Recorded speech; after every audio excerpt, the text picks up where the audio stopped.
The 700 MHz clearance programme is the most complex TV transmission project ever to have taken place. To try and give some context, we've described doing this project as doing open heart surgery on the live TV network. It's a £400 million major programme funded by UK government. The objective of the programme was to clear some space in the airwaves to make room for the rollout of new 5G and mobile broadband services. The portion of the airwaves that Ofcom picked, those frequencies are particularly good at penetrating obstacles such as trees, rocks, buildings and so forth. It's actually a really helpful part of the spectrum to enable mobile operators to increase rural coverage and also in-building coverage within urban areas. One of the big existing users of the airwaves that we were going to clear is digital terrestrial TV services, so that's TV you receive through an aerial. So this programme involved reconfiguring over 1,100 transmitters all over the UK. Those transmitters are owned and operated by a company called Arqiva. They were a key partner in the programme, providing the engineering services to do that work. Prior to clearance, TV occupied the frequency range from 470 MHz up to 690 MHz. It's that top 100 MHz that had to be cleared, the 700 MHz band. Now, we couldn't simply switch off the TV signals. If we had done so, people would have lost their service forevermore. So the TV signals in that part of the spectrum had to relocate to another part of the spectrum. Once that was done, then we had to look at the impact on the transmission network itself. Now that starts with the antennas, and many of the main station antennas had to be replaced. Some of these antennas are over 300 meters high.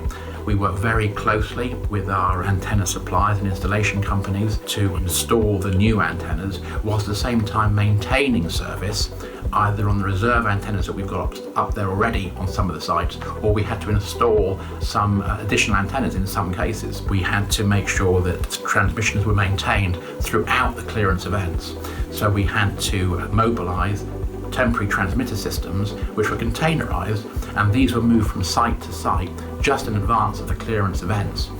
Services were moved onto those containerised transmitters so that the service was not interrupted, and that gave us the opportunity then to retune the transmitters in the buildings. There are 80 main stations in the UK network, and there are over 1,000 relays. These are smaller stations around each of those main stations.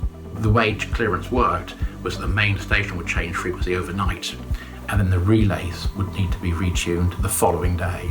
So teams were mobilised around the country to go around those relay stations as fast as possible to ensure that services were back on air by 6 o'clock in the evening. Reconfiguring those transmitters meant that round about 20 million TV viewers in the UK would need to retune their own TVs. So working with another partner called Digital UK, who operate Freeview services in the UK, we ran advertising campaigns and pop-up messages on TVs to let viewers know that they would need to do this retune work. Most of them managed to do that all by themselves, but for the small number who needed more support, the Digital UK team expanded their Freeview advice line to provide telephone-based support for those that needed it. So starting in parts of Scotland during the summer of 2017, work was carried out region by region across the UK and completed in Kendal and the Isle of Man on the 19th of August 2020. In all, around 1% of affected households contacted the Freeview advice line for support, with most requiring simple advice on retuning their particular brand of TV, recorder or set-top box.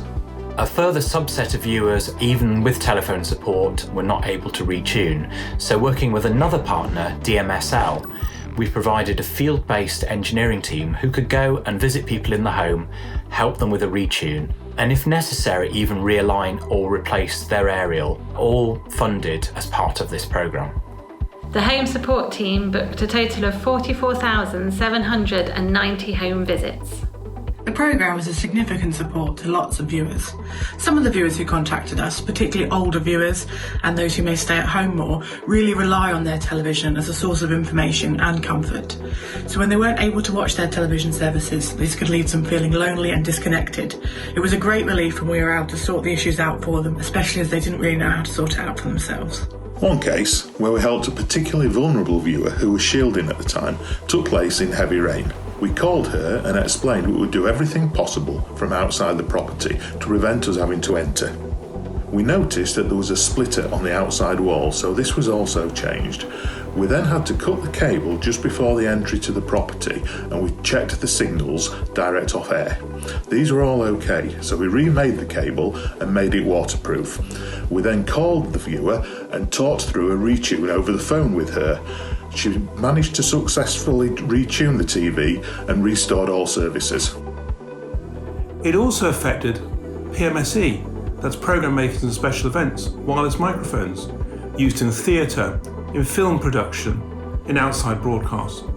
These services need to continue to be delivered. We put in place a scheme to give grants to enable the changes to be made, because it was quite an expensive programme. The BBC funding scheme processed 22,000 pieces of equipment from 287 claimants and paid out close to 26 million in grants. The smallest grant was £200, that was to a church, and the highest was 6.7 million to a major hiring company that looks after a lot of the theatres in London. There have been many sort of key highlights for me during the programme, but one that stands out for me because I think it really kind of demonstrates the sort of problem-solving approach was really in the later stages of the programme during the COVID pandemic for clearance that we needed to do on the Isle of Man. We had to negotiate with the Isle of Man government to get access for our engineers to come onto the island. They made it clear that those engineers couldn't visit restaurants, they couldn't go and buy groceries.